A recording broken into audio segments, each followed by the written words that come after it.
Welcome to Popternative, where we dive into topical discussions from the worlds of pop culture, social media, and sports. Here is your host, Peter Remoliotis, aka PD Beats. Hello and welcome to the Popternative podcast here on Blab. As always, I'm your host, Peter Remoliotis, and on Twitter I go as PD Beats. This is the podcast where we have topical discussions in the worlds of social media, sports, and pop culture. And indeed, today we are going to be talking about pop culture. I'm so happy with the two guests that we have tonight, so I'm quickly going to introduce themselves. First, we have a senior communications officer at CBC, Nicole Winchester, is with us. Nicole, welcome to the show. Thank you so much. Glad to be here. No problem. And we also have senior writer at TV Guide magazine, fresh off his many panel features at Comic-Con, Damien Holbrook. Damien, welcome to Popternative. Hey, thanks for having me. No problem. So yeah, right off the bat, Damien, tell us a little bit about yourself. Tell us a little bit about your experience with TV Guide magazine and your experience at Comic-Con, because you've been moderating for a few years now there, right? A couple years. I think I think it was Fringe's second season. So I don't remember exactly what year that is, but I know, right? I love Fringe. So I've been at the magazine this September. It'll be 22 years. Oh, wow. Yeah, straight out of college. Started doing how-to shows in the little black and white section, then moved up. And now I'm the senior writer. I do the Cheers and Jeers column. I do cover stories. I wrote about 80% of the Comic-Con issue. So that kind of won me the spot of moderating these panels at Comic-Con. And we have this partnership with Warner Brothers every year. So this year it was, Lucifer, The Flash, Supergirl. TV Guide magazine does a fan favorites panel where I get to pick 7 or 8 actors from different shows that I think the fans would really love to see. Sometimes it's people who don't get a lot of attention at their own panels because they're supporting players or something. This year we got Bruce Campbell, Tom Ellis from Lucifer. We got Rebecca Mader from Once Upon a Time, who was a massive hit. Brandon Routh from Legends of Tomorrow. David Ramsey. It was a really good panel. Wow, that's awesome. We got to try to get some of those panelists on Popternative. We've had it. And then the Rocky Horror Picture Show remake that Fox is doing.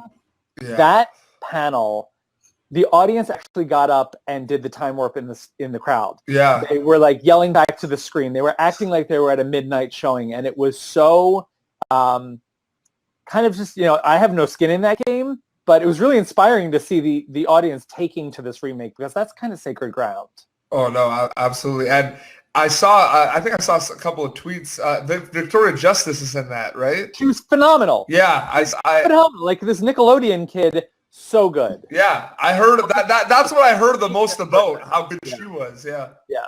For sure. That's amazing to hear that the fans are so great about it, because I know in Toronto here that I have friends who have been in a long-running, or at least were part of for a period of time, a long-running Rocky Horror show that they would do at one theater. Oh, wow. And people still do that to this day. So it's amazing. They filmed it in Toronto. Yes, they did. Yeah, actually, I was doing an escape room where they were filming it. Right.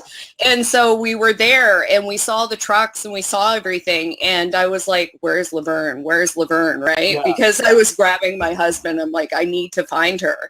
And so the teenagers that we were with heard that we were talking, and they started literally grabbing each other and screaming and jumping up and down. This is how popular Laverne Cox is, that 18, 16-year-old girls are like, oh my God, where's Laverne Cox? Oh my God. And she's good. That's amazing to hear. Good, yeah. Yeah, I had no doubt, but that's awesome. I love her so much. Cool.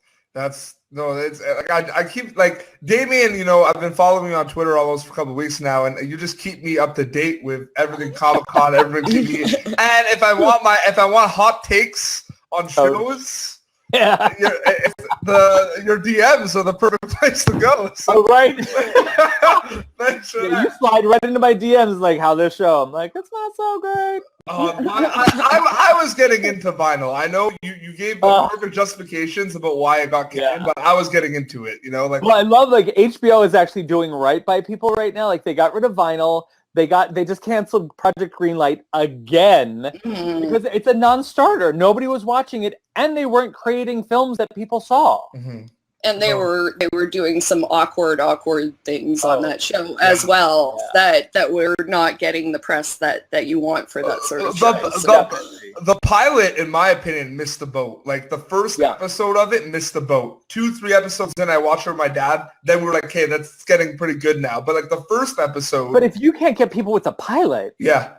Oh, absolutely. So yeah, very very quickly too, Nicole, you're a senior communications officer at CBC. It's pretty busy there, with the Rio Olympics coming up. You want to talk a little bit about that? Yeah, that's what I'm actually going to do right next. I was working previously. What I was doing in my day job is just handling everything that goes through the main CBC account, the Canadian Broadcasting Corporation. So all of our shows and all of our radio shows and all of our news, everything that we kind of put out there, we were putting it through the main account. One of my former colleagues used to call it the main page in the newspaper. So that's what we kind of do, is kind of put it all together and put it out through all our social channels and make sure people get the best of CBC. So what I'm moving on to do right now is to support the team in Rio, in Toronto, by working the 4 to 12 shift and basically handling the social media from Toronto. 12 to 4 a.m.? 4 to 12. Okay, all right. 4 to 12. But I did work in Sochi. For Sochi, I worked 12 to 8 a.m. Oh, yeah. Not okay. No, it was pretty rough. I think this year's Olympics are going to be so fun to watch because it's so messed up in Rio. Oh, the fact that they're already not staying in their hotel rooms, and they all get 47 condoms. Yeah, that's what I've been saying. The stories are going to be really interesting this year, and it's sort of a different thing in Sochi. I remember sort of funny. We had the funny Sochi problems hashtag, and so putting together those posts, and people were they were annoyed, but they felt really good-natured about it. Yeah. Now these are serious problems. My friends in Brazil are Rio is a dangerous city. You need to be careful. There's disease problems. There's water problems. There's so much disease. Yeah, there's a lot of issues on top of security issues, on top of, venues not being done, on top of everything else. But I mean, every other Olympics seems to work out. So there were concerns with Beijing. There were concerns with Vancouver. Yeah. Because there was no snow. Yes, there was no snow in Vancouver. And I mean, essential for Winter Olympics, but it looks so pretty. It was beautiful. My parents were there. They had a great time. Everyone was having a fabulous time. I guess the weather was fabulous. So it was amazing. Sochi, it was 18 degrees out, Celsius. It was beautiful. People were tanning. I think it should be it's always an interesting Olympics. I don't think they ever go off perfectly or everything goes right, but it should be interesting, and it should be really interesting in Canada seeing Canadians' reactions, because we just went through a Pan Am Games where our athletes did exceptionally well. We had golds every day, so we're kind of used to winning. I know they're the Greek Games, but Canada dominates these things. You guys are born athletes, I feel. Well, we'll see kind of for the Summer Olympics, because Pan Am doesn't have you guys sent sort of not your greatest athletes to the Pan Am Games. You sent some good ones, but not your top guys. We didn't want to injure them. We didn't want to exhaust them. Yeah, exactly. Pretty much. Exactly. Or they were training for the Olympics. Right. While the Pan Am Games were going on. Yeah, exactly. and also,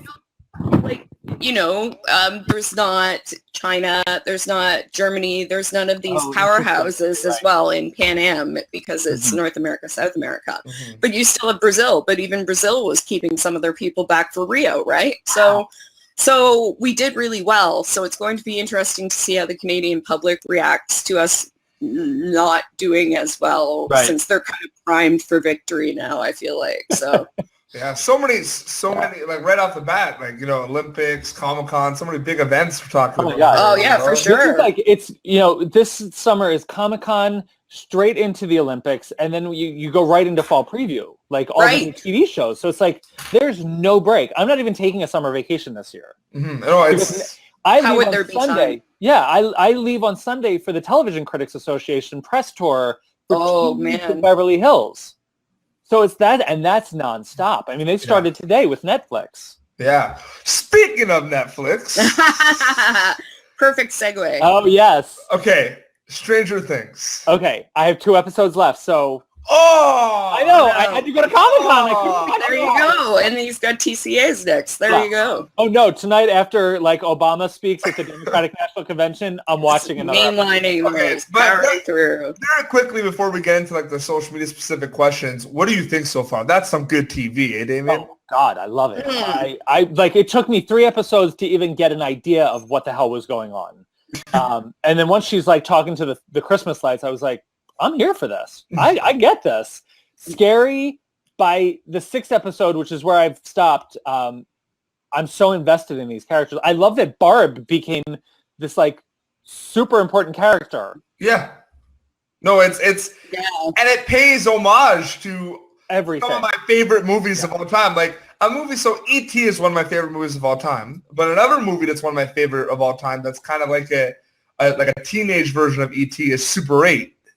Oh, yes. There's so much Super 8. I love Super 8. And this, I feel like this has Super 8 vibes, right, Nicole, a bit? Very much. Yeah, well, it does. And actually, when you talked about the ET scene, one of my favorite parts of the scene, I'm forgetting which episode it's in, so I'm just going to talk vaguely. They're all riding bikes and the one kid's in, like, the hoodie?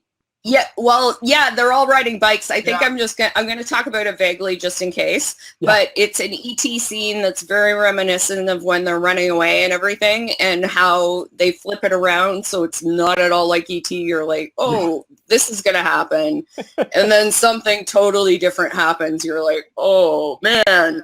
It's really impressive how they subvert a lot of the things that you expect to happen, and I like that even while hitting a lot of the beats that are very similar to these 80s movies. That was the great thing that I know. Same thing I thought. It was like, this feels really familiar, but they're doing it in such a different tone. Yeah. Mm-hmm. You know, like, oh, I've seen this scene. I know this character, but then it goes into this place. And I was like, God, this show was so under the radar.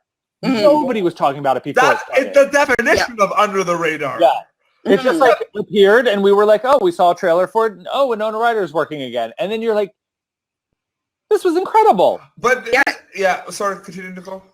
Oh no, I'm saying like exactly. I was like, oh, Winona Ryder's in something. Well, obviously, I'm gonna have to watch that. Yeah. And then I start watching it, and people have just been saying, oh, like I heard Mo Ryan talking about it and how it kind of hit all of her buttons, and I have very similar taste to her. So I'm like, oh, I need to watch this even more. Yeah. And so I started watching it, and I was like, oh my God, this is like all of these things that I remember from a kid.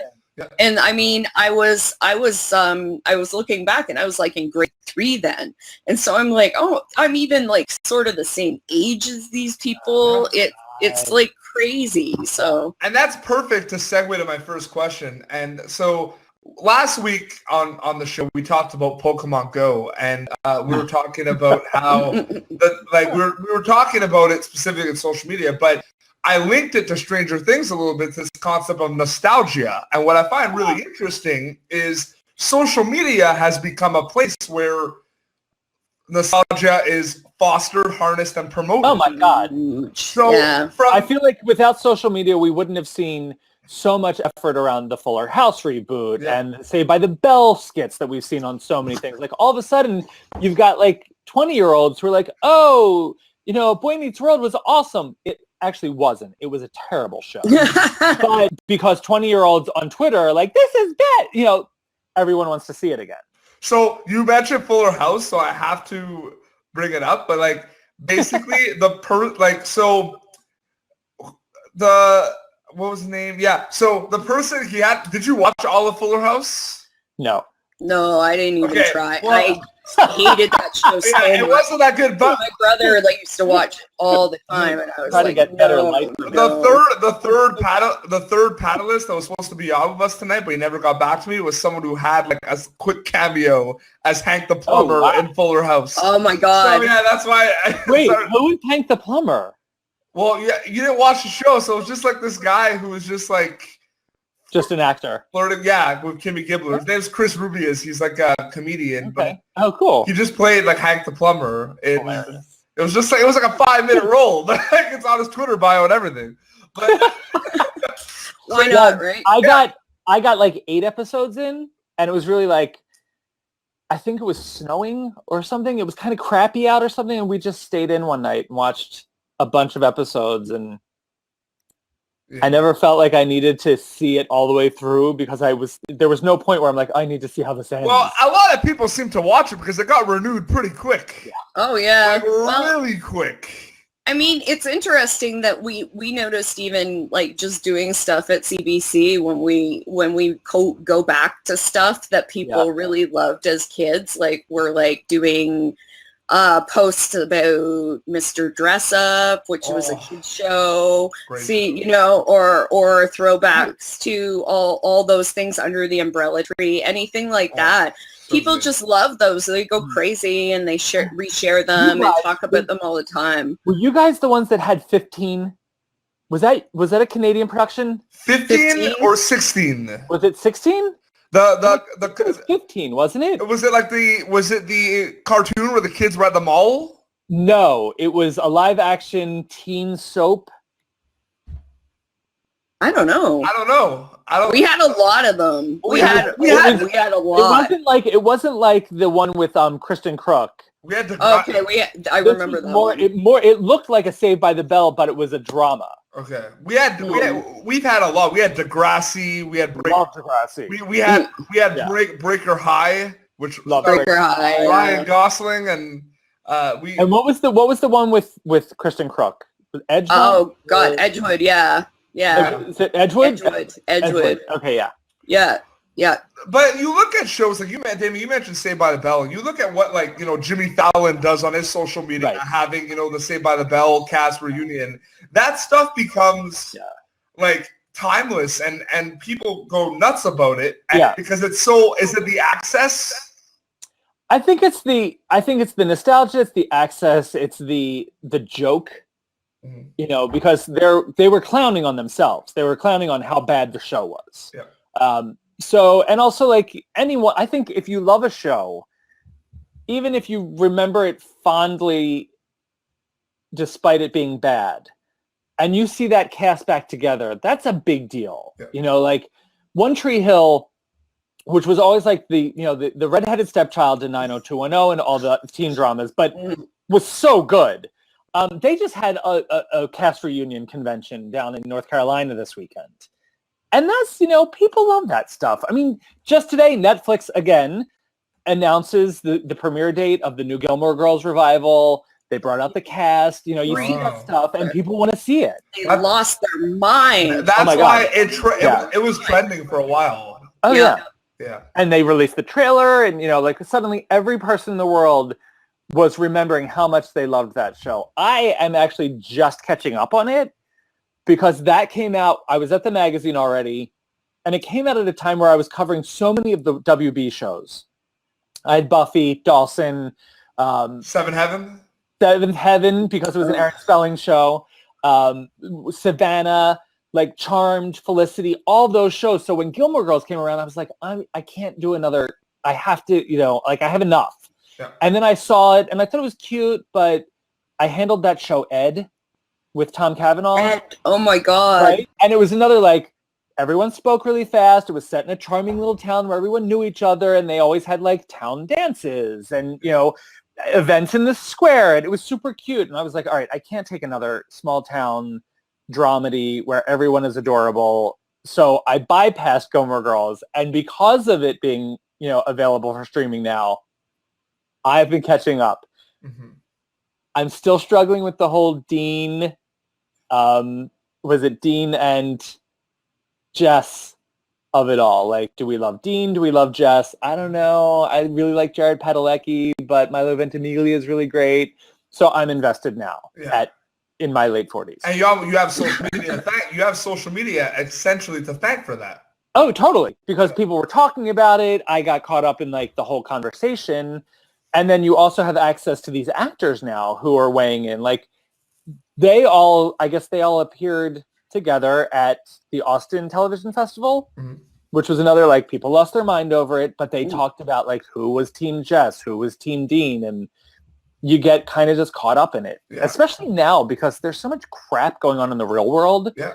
To have something to escape that's familiar and hasn't let you down is really nice. Yeah, and Nicole, what I would categorize you as is you're like a digital storyteller. You know, you have a lot of, you have a lot of experience in communications and social media, working for CBC. You've done freelance writing as well. So you're creating these stories. And you mentioned it, you know, with CBC and the Olympics coming up, there's going to be a lot of storylines to follow. So what you're doing essentially is you're using social media, which is this tool, to, you know, help these digital stories come to life, right?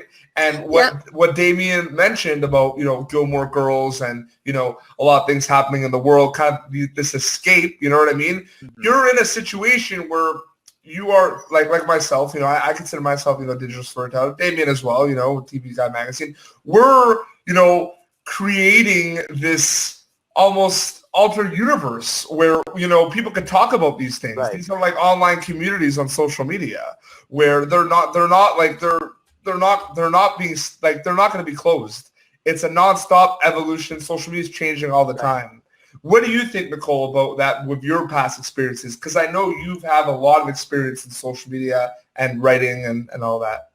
Well, and I mean, to a certain extent, when I think about it, I've been talking about TV online since X-Files. I used to jump on IRC right after X-Files and go to my IRC channel and be like, oh my God, what happened tonight? This is crazy. You are way too young to have been doing this during the X-Files. Are you talking about the reboot? What? No, the actual X-Files. I went to an X-Files, like an actual X-Files convention in Toronto that they had like years and years ago. Oh, it was a lot of fun. They had the Lone Gunman and Krychek there, who is great. Yeah, he's a really nice guy. A good Canadian boy as well, I believe. Right? Yes. He did a great show called Once a Thief with a guy, Ivan. I can't remember his last name. It was it Ivan Sergey? Yes, Ivan Sergey. Yes, it was terrible, but it was hilarious. But Krychek, it was Nicholas Lee, right? Nicholas Lee, yeah. He did that show Whistler. Yes, he did. That was a good one. That was a very good one. Yeah. Oh, yes. But now, Nicole, what you do is actually, for someone like me who's not incredibly sports-oriented, the stories and the narrative you guys create and put out there on social media is how I learn about them. Like when I follow someone and you put out a story that's like, you know, the tale of this athlete or this situation, I go and read that because it's fascinating to me, or like the tweet just says something to me. And then I go and I get completely wrapped up in that person's career. Mm-hmm. So you are also very responsible for leading people to fandoms. Yeah, I think that's true. And I think that's where I find people... That's where I find the real skill with people who can do social media, is when you can jump from genre to genre to genre, when you can jump from kind of content area to content area, when you can say, okay, I can live tweet this show, I can create social media campaigns for a drama or for sports or for whatever, and I can change my tone and understand the audience is different, but the techniques are the same, like the tactics are the same at the basic. If you can do that, these are the people who are pretty skilled. Who would you say, because you deal with, you know, the masses online, the scariest fan base or crowd that you've had to deal with? I don't know if I want to poke the beast, but I would say the people who have the reputation, I think, is the scariest fan base are the Beehive.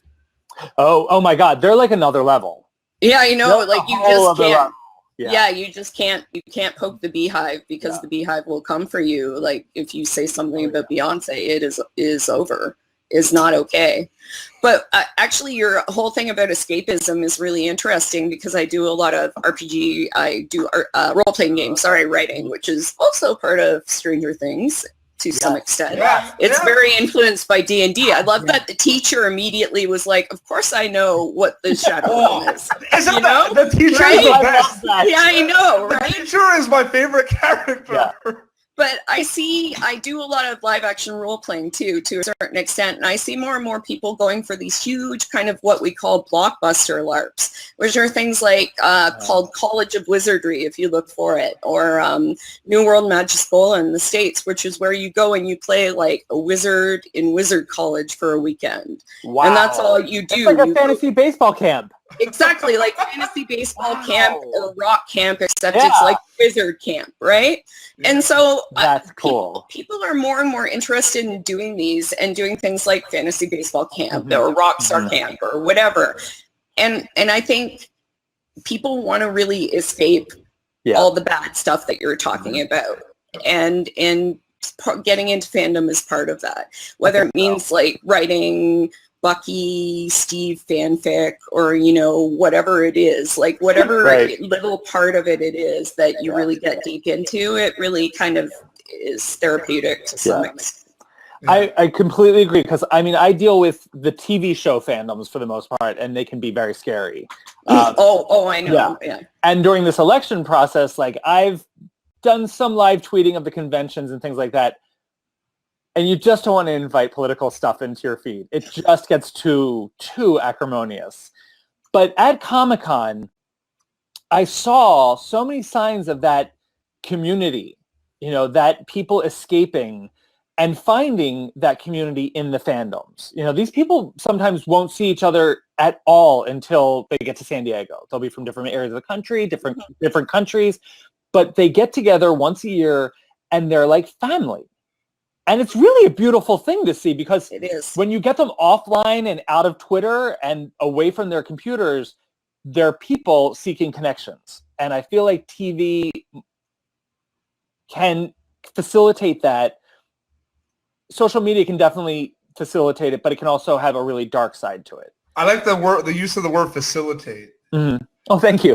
But yeah, and that's the thing is like, they can meet on social media and then take it to the next level, which is actually human interaction, which is very cool to watch. Yeah, no, absolutely. Well, I think the Steven Universe fandom has been really beautiful in some ways. And I think they've done great things, but you also see that dark side where somebody drew a character in one way that somebody didn't like. And they're like, Rose was too skinny. And so somebody gets bullied because of that. Right. And even the nicest, most cutest, most beautiful show that's about accepting people as they are can have this ugly side. So, but I think that's with anything. There are jerks in anything. Yeah. And I think that's just what it comes down to. It's not the internet. It's the internet that facilitates the jerks. Yeah.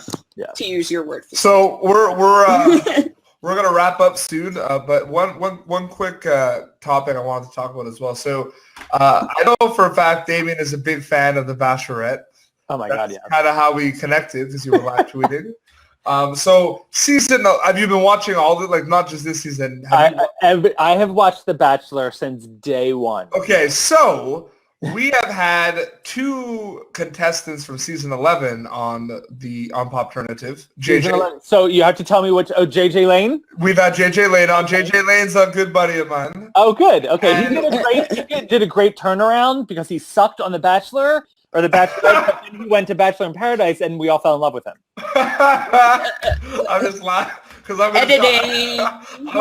I am not editing that. I'm not editing that at all. No, I'm saying it's the power of editing. Oh, The power of the editing. And also, like, right, they tell great stories, and all of a sudden you have this, preconceived notion of this guy because you saw how he behaved there, and then I've joked with JJ before online about that. When he was on here, he was chirping me and giving me a hard time with a lot of things. So, and then I had Clint Arliss. Oh God, Clint from the whole love story. Yeah, I had him on, and it's really cool. I'll link you that because he talked about that and how it was kind of like the behind the scenes aspect of it, of what happened and what like kind of. Because didn't they they didn't even know that they were editing it into that kind of. Well, no, but there was that, but that scene where JJ kind of threw him under the bus and called him out. That was like Clint was like, I swear, I'll tell you when it's fake or not. I was mad, like that was all real. He was like, what is going on here? Wow. It was really good. But at another person, Ben Zorn is going to be coming on the show soon. So holy crap! Yeah, it's going to be pretty cool. God. He's going to be on Family Feud. Oh, the Bachelor versus Bachelorettes, yes. Yeah. Ben Zorn, I was, from the get-go on his season, I was like, he needs to be the Bachelor. This guy is gorgeous. He's an athlete. He's gorgeous. I just kept coming back to him being gorgeous, but I would. I'll need to see that podcast because he's for sure. I was trying to get him on this one, but he's working on a fitness program right now, so he's trying to. Of course, that sounds like the exact thing that you do after the Bachelor. Exactly, you get tested, you get put on medication, and then you develop your fitness program. So what's interesting though is on Lifetime, Unreal, which is kind of almost like a behind the scenes aspect of Bachelor. It's great. I like it. My whole family, we all watch it. It's awesome. So good. There's kind of like a correlation between the concept of social media and the concept of the show Unreal because they're both kind of given the behind the scenes access of things. Yeah. So I find that really interesting. And Nicole, you got all excited, so I'll let you take this one first. Oh, I just really like the show. No, and I was kind of jealous because I saw Damian, you got to interview BJ Britt, and he's like just amazing on this season. Cool. So cool. And he's really good looking as well. If you want to talk about it. Yeah, and he takes his shirt off all the time on the show, which is great. Exactly. Like they really got that part of the Bachelor down. Yeah, exactly. It's been a really interesting season. I think it's been a little weaker than the last season, but I agree in the way I don't feel like it's the storytelling as much as I think they tried to be too big in their stuff. They have so much stuff going on. It's definitely far-fetched in a certain sense. It's like Melrose Place season 5. But it's only their second season. But I confirm though that JJ has told me though that it's really there are some aspects of it that are like to the key of what he went through. So Shapiro, the co-creator, she was a field producer on Bachelor. Oh. So there's a great piece you can read. It's in the New Yorker where she was interviewed, I think, or is it New York Magazine? Okay. Where she does an interview about the show and kind of her producing of it, and it's fascinating. I can imagine because if like half the stuff that they do on Unreal is actually done on a show, that is messed up. Yeah. No, it's just mind blown, right? Yeah. And continue, Nicole. Sorry, I was going to say, you were going to say about social media. It's interesting to see because I was just thinking about it a little beforehand, and it's interesting to see people's kind of, I guess, conclusions coming together all at the same time because I was going to say it happened with Scandal. And it happened with Empire, and it's happening a little bit this season with Unreal, because you can kind of see the tweets and the conversation going the same way. Mm-hmm. Like Scandal, the last 2 seasons, the conversation used to be crazy. It just shut right down as the last 2 seasons have gone along and kind of declined in quality. Well, it just feels like they're stuck with that. They've got the cast, but they can't really grow them that much. No, they don't want to go past the Olivia Spitz relationship. Like you can't take those 2 apart, but they've gotten to the point where if these 2 stayed together, one of them is going to end up dead.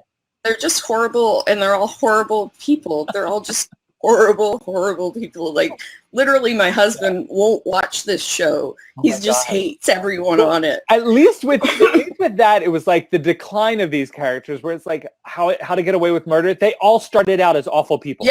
Yeah, so you're fine, right? Like if one of them does something nice, you're like, that's some growth there. I feel like Orange is the New Black is like that a little bit too.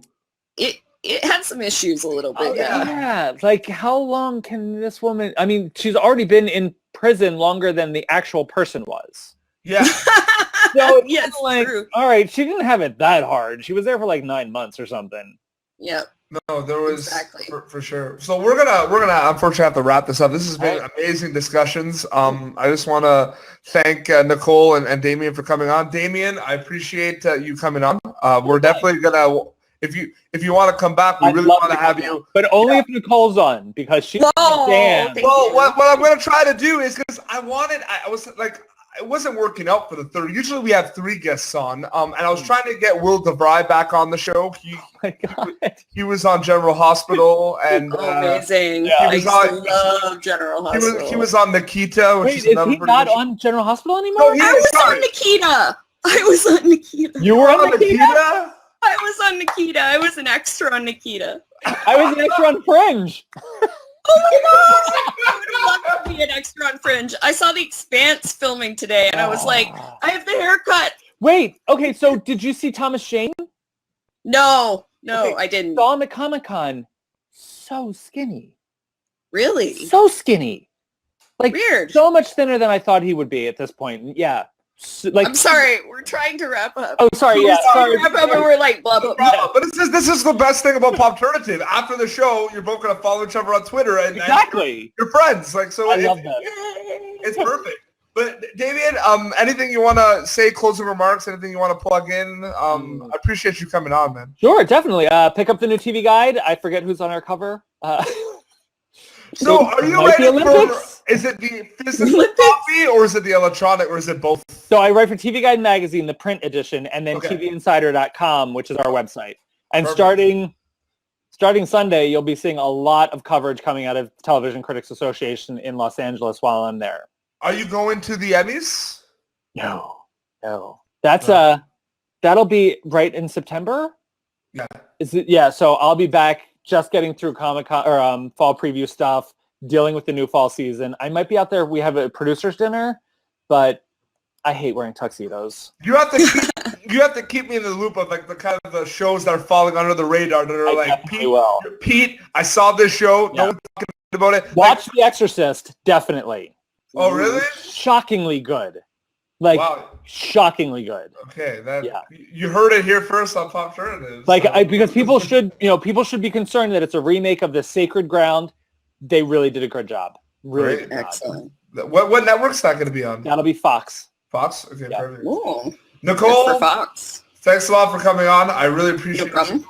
It's been a long time coming because I've wanted you on for a while, but it was hard to schedule panels and No everything. But, problem. yeah, so CBC, Rio, where could we, who should we follow? What should we be doing? Like, if we want- CBC Olympics is the account to follow. CBC That's what you want to do. CBC and CBC Olympics. Yeah. We're going to be covering everything. Pretty much it's going to be starting next week. Big time. Everybody's going to Rio next week. What's coming up else? A bunch of shows are starting filming. X Company just started filming, which is a big hit. It's about the secret spy school on the banks of Lake Ontario during World War II and our operatives in... Is that a real thing? Yes, it actually happened. Cool.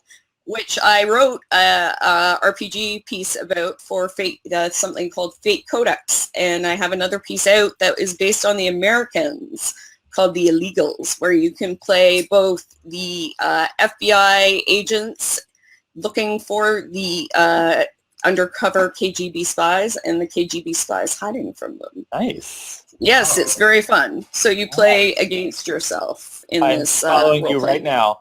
Oh, thank you so much. Oh. And yeah, that's what's going on with me. And yeah, I had a great time. Thank you. Awesome. Great. Thanks for having me. Well, no problem. This has been Popternative. Thank you so much for coming on the show, Nicole and Damien. You can catch previous episodes of Popternative on our YouTube page. You can follow us on Twitter, and you can like us on Facebook. Thank you all, and have a great night. Thank you for tuning in to Popternative. Make sure to check out our past episodes of Popternative on YouTube. Be sure to like Popternative on Facebook and follow us on Twitter.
Thank you for tuning in to Popternative. Make sure to check out our past episodes of Popternative on YouTube. Be sure to like Popternative on Facebook and follow us on Twitter.